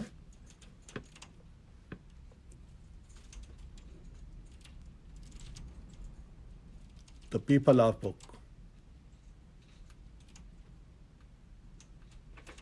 of the book، وہ کون ہے؟ جو اور کرسچن۔ تو ان میں سے کسی کوئی بھی سمجھیے، دونوں کو سمجھ رہے ہیں، تو ہم ان کے علاقے میں رہتے ہیں۔ تو سوال یہ ہے کہ افنأکل فی آنیتہم، کیا ہم ان کے برتنوں میں کھا سکتے ہیں؟ بڑا اچھا سوال ہے، کیونکہ رہنا انہی میں ہے، تو انہی میں رہ کے اگر ان کے استعمال شدہ برتن جو ہیں ان میں کبھی ہمیں کھانا پڑ جائے تو کیا ہم کھا سکتے ہیں؟ یا بازار میں مارکیٹ سے جا کے ہم خریدتے ہیں تو کیا وہ برتن ٹھیک ہے؟ تو آپ نے فرمایا لا تأکلوا فیہا، ان میں مت کھاؤ، الا اللہ تجدوا غیرہا، سوائے اس کے کہ تم ان برتنوں کے علاوہ کوئی اور برتن نہ پاؤ، مجبوری ہو تو۔ لیکن پھر اس مجبوری کی صورت میں بھی میں یہی کہوں گا کہ فغسلوہا، ایسے برتنوں کو لو، اس کو اچھی طرح دھو لو، اور دھونے کے بعد وکلوا فیہا، پھر اس میں تم اپنا کھانا ڈال کے کھا سکتے ہو۔ وجہ کیا ہے؟ وجہ یہ بھی ہے نا، دیکھیں نا، حلال حرام کے مسائل تو ہمارے ہاں ہیں نا، ان کے ہاں تو نہیں ہیں۔ وہ جانور کو جس طرح کھاتے ہیں وہ اس طرح ذبح تو نہیں کرتے، نہ بسم اللہ پڑھتے ہیں، ایک تو یہ مسئلہ ہے۔ دوسری بات پھر یہ ہے کہ بہت سے جانور ایسے ہیں جو ہماری چند جانور ہیں جن کو دین نے حلال قرار دیا ہے اور باقی تو حرام ہے، تو ان کے ہاں یہ بھی نہیں ہے۔ پھر کھانے پینے کی چیزیں جو ہیں، پینے کی خاص طور پر، ان میں بھی بڑی ہمارے ہاں یعنی اللہ کے رسول صلی اللہ علیہ وسلم نے ریسٹرکشنز لگا دی ہیں کہ یہ پی سکتے ہو، باقی چیزیں نہیں پی سکتے۔ مثلا شراب ہے، وہ نہیں پی سکتے۔ اب وہ ان برتنوں میں شراب بھی ڈال کے رکھیں، شراب بنائیں بھی صحیح، پھر شراب کو اس برتن میں پئیں بھی صحیح۔ پھر اس طرح حرام چیزیں ہیں، ان کی چربی ہے، وہ بھی کھانا پینا انہی میں ہو، تو ان کو لے کے اگر ہم کھائیں تو کیا یہ درست ہوگا؟ تو آپ نے فرمایا بالکل نہ کھاؤ۔ ہاں، اگر تمہیں ان برتنوں کے علاوہ کوئی اور برتن نہیں ملتا تو پھر لو، اس کو اچھی طرح اس کو دھو لو، اور دھونے کے بعد پھر اس میں تم اپنا کھانا ڈال کے کھا سکتے ہو۔ تو اچھی طرح دھونے کا مطلب یہی ہے کہ دیکھ لو اس میں کوئی گندگی یا اس طرح کی چیزیں نہ لگی ہوں کہ جس کا اثر میرے کھانے پہ بھی پڑ جائے، اس سے ذرا بچنا ہے۔ اب جو صورتحال ہے اب تو یہی ہے کہ ہم غیر مسلم ملک میں جب جاتے ہیں تو وہاں جاتے ہیں، وہ پلیٹیں دیکھتے ہیں، وہ بڑی صاف ستھری ہوتی ہیں، اور وہ برتن ایسے بھی نہیں ہیں کہ جو کھانے پینے کی چیزوں کو اپنے اندر جذب کر لیں، بلکہ وہ تو واشنگ مشین میں ڈال کے اس کو بڑا صاف ستھرا کر کے بالکل گرم پانی سے وہ صاف ستھری ہوتی ہے پلیٹ، برتن، چمچ، کانٹے وغیرہ، چھریاں، یہ سب ان میں کوئی یہ سوال کرنے کی ضرورت نہیں ہے۔ وہ انڈرسٹوڈ بات ہے کہ یہ چیزیں صاف ستھری ہیں، ان سے ہم کھا سکتے ہیں۔ تو بہرحال یہ سوال تھا، بڑا اہم تھا، آج کل بھی اس سوال کو کیا جا سکتا ہے۔ تو دیکھ لیں نبی علیہ السلام کے دور میں بھی یہ سوال اٹھا تو نبی علیہ الصلاۃ والتسلیم نے یہی فرمایا کہ ہم ان میں کھا سکتے ہیں بشرطے کہ اس میں وہ نجاست نہ لگی ہو حرام چیز کی، جو ہمارے لیے حرام ہے، چاہے وہ کھانے کی ہو یا پینے کی ہو۔ باقی یہ ہے کہ ہم یہ بھی دیکھتے ہیں کہ نبی علیہ السلام ہوں یا صحابہ کرام ہوں، انہوں نے ایک مشرکہ عورت کی جو مشق میں پانی تھا، تو وہ نہ صرف صحابہ کرام نے وہ لیا، اس سے وضو کیا، پانی بھی پیا، اپنے جانوروں کو بھی پلایا۔ تو اب یہ مشق جو ہے وہ مشق ایسی نہیں تھی کہ جس میں عام طور پر شراب ڈالی جاتی ہو اور اتنی بڑی مقدار میں ڈالی جاتی ہو۔ وہ تو ایک مشرکہ عورت تھی، وہ کہیں دور جا کے پانی بھر کے مشق میں لا رہی تھی، تو صحابہ کرام نے اس کو لائے نبی علیہ السلام کے پاس۔ یہ راستے میں کہیں آپ بھی ٹریول کر رہے تھے، پانی ارد گرد نہیں ملا تھا، تو آپ صلی اللہ علیہ وسلم نے اس کی اونٹنی کو بٹھایا اور اس کا اوپر والا منہ کھولا اور اس میں ہلکا سا آپ نے لعاب ڈالا اور فرمایا نیچے سے کھول لو۔ تو وہ بیٹھی ہے، دیکھ رہی ہے، تو جو کھولا تو اس میں پانی بالکل ایسے جیسے نل سے پانی نکلتا ہے نکلا، اور صحابہ کرام نے نہ صرف پیا بلکہ جمع کیا، جانوروں کو پانی پلایا، وضو شضو کیے، اور پھر اس کے بعد آپ صلی اللہ علیہ وسلم نے اس کو بند کر کے اس کو دے دیا، اور آپ نے فرمایا بیوی تمہارا کوئی ایک قطرہ بھی ہم نے نہیں لیا، جیسے تھا ایز اٹ از ہے۔ اور پھر آپ نے صحابہ کرام سے فرمایا کچھ جمع کرو، اس بیوی کو دے دو۔ تو ایک بڑی سی تھیلی بنا کے اس بیوی کو دی، وہ خوش بھی ہو گئی کہ میری چیز، لیکن حیران بہت تھی کہ یہ ہوا کیا ہے۔ یہ ایک معجزہ تھا جو صحابہ کرام نے اپنی آنکھوں سے، اور اس بی بی نے بھی دیکھا۔ تو مشرقہ عورت تھی، اس کا وہ استعمال کا برتن تھا جو پانی کا تھا۔ تو اس کا یہی مطلب ہے کہ وہ برتن جو مشرک لوگ استعمال کرتے ہیں صرف پینے کے لیے، اور اس میں پانی کے علاوہ کوئی حرام چیز شراب وغیرہ نہیں ڈالتے، تو اس کا استعمال ہم کر سکتے ہیں، ٹھیک ہے۔ اور اسی طرح جو قرآن مجید میں آتا ہے کہ وَطَعَامُ الَّذِينَ أُوتُوا الْكِتَابَ حِلٌّ لَكُمْ وَطَعَامُكُمْ حِلٌّ لَهُمْ، جو اہل کتاب ہیں ان کا کھانا تمہارے لیے حلال اور تمہارا کھانا ان کے لیے حلال۔ تو اس میں یہ مطلب نہیں ہے کہ وہ کوئی بھی مجھے کچھ ہے دے دے، کوئی جو یا کرسچن، تو میں کہوں یہ اہل کتاب ہے، کتابیوں میں سے ہے، تو اس کا کھانا قرآن مجید کی روح سے میرے لیے حلال ہے۔ نہ، اس کا مطلب یہ ہے کہ جس طرح مثلا ایک عام حلال چیزیں ہیں، سیب ہے، انار ہے، آم ہے، مالٹا ہے، وہ دے دیتا ہے، میں کھا لیتا ہوں، ٹھیک ہے۔ پانی ہے، وہ کہتا ہے پی لو، میں کہتا پی لوں۔ شربت ہے جو اس نے میرے سامنے بنایا ہے، ٹھیک ہے۔ کوئی بوٹل ہے جو بند ہے اور اس نے میرے سامنے رکھ دی ہے کہ آپ اس کو کھولیں، آپ پیجیے۔ لسی ہے جو مارکیٹ میں ملتی ہے، دودھ ہے، ٹھیک ہے، چائے ہے، ٹھیک ہے۔ تو یہ چیزیں ایسی نہیں ہے کہ جو ہم ہر بات پہ کہیں کہ بھئی کیا یہ کھاؤں، حلال ہے کہ حرام ہے، وہ حلال ہے۔ لیکن سوال ان کھانوں پہ ہے جس میں وہ حلال حرام کی تمیز نہیں کرتے۔ مثلا جانور ہے، اس جانور کو انہوں نے ذبح نہیں کیا، جھٹکے سے مار دیا، مارکیٹ میں آ گیا، تو کیا میں بسم اللہ پڑھ لوں میرے لیے حلال ہو جائے گا؟ نہیں، حلال نہیں ہوگا۔ پھر اسی طرح اور بھی بہت سی چیزیں ہیں جو کہ دیکھنے کی ہیں۔ مثال کے طور پر میں ہوٹل جاتا ہوں، میں اسے کہتا ہوں، میں دیکھتا ہوں مجھے بھئی یہاں تو حرام چیزیں مل رہی ہیں مگر فش بیچ رہا ہے یہ، تو میں اسے کہتا ہوں مجھے فش دے دو، تو وہ فش لیتا ہے، اس کو کڑھائی میں ڈالتا ہے، اب وہ کڑھائی میں ڈال کے تل کے مجھے دے دیتا ہے، مگر یہاں سوچنے کی بات یہی ہے کہ وہ کڑھائی کا جو کڑچھا ہے، چمچ جو ہے جس سے وہ الٹ پلٹ کر رہا ہے، کہیں وہ کڑچھا ساتھ والی کڑھائی میں تو نہیں ڈال رہا جس میں وہ حرام گوشت کو یا سور کا ہو یا دوسرا ہو، اس کو بھی الٹ پلٹ کر کے پھر اس کے بعد وہی کڑچھا اس مچھلی میں ڈال دیتا ہے اور اس کو بھی الٹ پلٹ کرتا ہے۔ تو یہاں ذرا محتاط رہنے کی ضرورت ہے۔ تو یہ وہ چیزیں ہیں، اور اسی طرح کھانے پینے کی چیزیں ہوتی ہیں، بریڈ ہوتی ہیں، بسکٹس ہوتے ہیں، ٹافیاں ہوتی ہیں، چاکلیٹس ہوتی ہیں، ان میں لکھا ہوتا ہے کہ اس انگریڈینٹس میں کہ یہ چیزیں ہیں، اس میں اینیمل فیٹ ہے، تو اس سے بچنے کی ضرورت ہے۔ یہ سب چیزیں کھانے پینے کے بارے میں یہ مطلب ہے آپ کا قرآن مجید کا وَطَعَامُ الَّذِينَ أُوتُوا الْكِتَابَ حِلٌّ لَكُمْ وَطَعَامُكُمْ حِلٌّ لَهُمْ، کیونکہ قرآن مجید میں اللہ نے ہمیں حکم دیا ہے کہ کوئی کھانا نہ کھاؤ جب تک کہ وہ طیب اور حلال نہ ہو۔ تو طیب وہ طیب ہوتا ہے جس کو ہمارا دین کہتا ہے، حلال وہ ہوتا ہے جس پہ بسم اللہ اللہ اکبر پڑھی جائے، ٹھیک ہے۔ تو بہرحال یہ مسئلے ذرا تھوڑے سے باریک سے ہیں، تو ان میں دھیان کرنا ہے۔ تو بہرحال وہ کیا کرتے تھے کہ اہل کتاب جو تھے وہ اپنی ہانڈیوں میں سور کا گوشت بھی ڈال دیتے تھے اور اپنے برتنوں میں شرابیں بھی پیتے تھے۔ تو نبی علیہ الصلاۃ والتسلیم سے یہ سوال کیا تو اللہ کے رسول نے فرمایا کہ بھائی پہلا تو یہ کرو بالکل نہ کھاؤ، اور اگر تم ان کے علاوہ کوئی اور برتن نہیں پاتے تو پھر ان کو اچھی طرح دھو لو، صاف ستھرا کر لو، پھر ان میں اپنا حلال کھانا ڈال کے کھاؤ،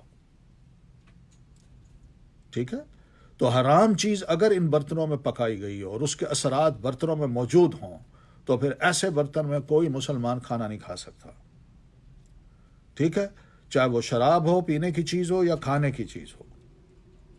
اور اگر کسی مسلمان کو ان برتنوں کے علاوہ کوئی اور برتن نہیں مل رہا تو یہ مجبوری ہے، تو ایسی صورت میں ان کو اچھی طرح دھو لے، اندر سے بھی باہر سے بھی تسلی کر لے، اس کے کونے کھدرے میں چمٹی ہوئی جو چیزیں ہیں وہ بھی اچھی طرح دھو لے، اور پھر اس کے بعد اپنی حلال چیز ڈال کے اس کو کھا لے۔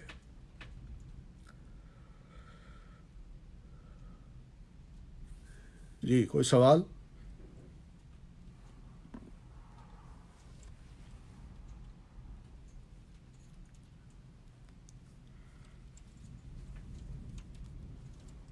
تو میرا خیال ہے وقت ہو گیا کافی، تو کوئی سوال ہو تو آپ کر لیجئے۔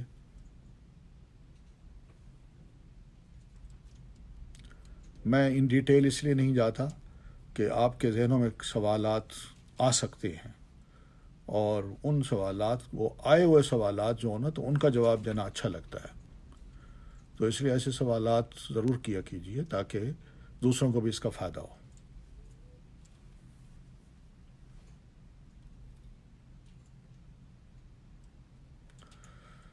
چلیں، باقی اللہ تعالیٰ سب کو خیر و عافیت سے رکھے، اور کاسمیٹکس میں بھی اگر اینیمل فیٹ ہے تو سوچ لیں، وہ جسم کو لگ رہی ہے تو یہ تو درست نہیں ہے۔ انسان ہونٹوں کو خواتین لگاتی ہیں، ہاتھوں کو لگاتی ہیں، کریم ہوتی ہے اس کو چہرے پہ لگا دیتی ہیں، تو یہ سب چیزیں بعد میں استعمال ہوتی ہیں، ہاتھ کا استعمال ہوتا ہے، مختلف چیزوں کو لگتا ہے، اور ہونٹوں پہ لگ گیا تو کھانے پینے کی چیزوں میں وہ بھی تھوڑا بہت شامل ہو سکتا ہے، تو اس لیے ایسی چیزوں کو اولاً تو لینا نہیں چاہیے، استعمال نہیں کرنا چاہیے۔ کیمیکلز ہوتے ہیں، یہ انسانی سکن کے لیے بڑے تباہ کن ہیں، شکلیں بگاڑ دیتے ہیں۔ تو جو سادگی ہے، اللہ تعالیٰ نے جو ایک دے رکھا ہے، حسن ہو، خوبی ہو، اور جیسا کلر ہے اس کی خوبی اللہ تعالیٰ نے دے رکھی ہے، تو یہ بہت بڑی نعمت ہے، انسان اسی کو ہی مینٹین رکھے تو وہ زیادہ بہتر ہے، کیونکہ ان چیزوں سے وہ چیزیں اور خراب ہو جاتی ہیں۔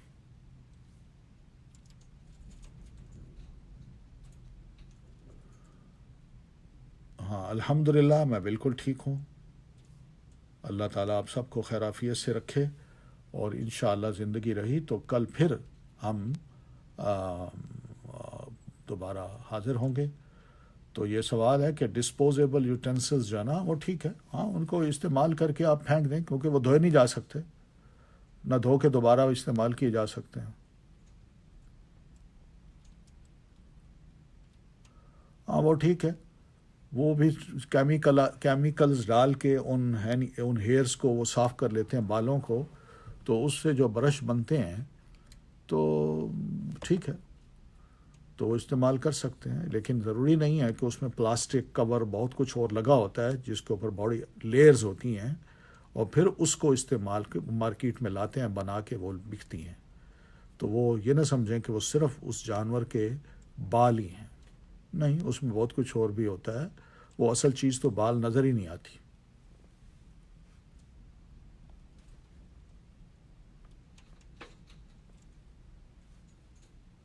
فیس بک کا میں نے کوئی لنک نہیں بنایا ہوا، بس صرف یہی ہے کہ آپ میرا نام لکھیں فیس بک پہ، یہ سب چیز آ جائے گی، بس یہ اوپن ہے۔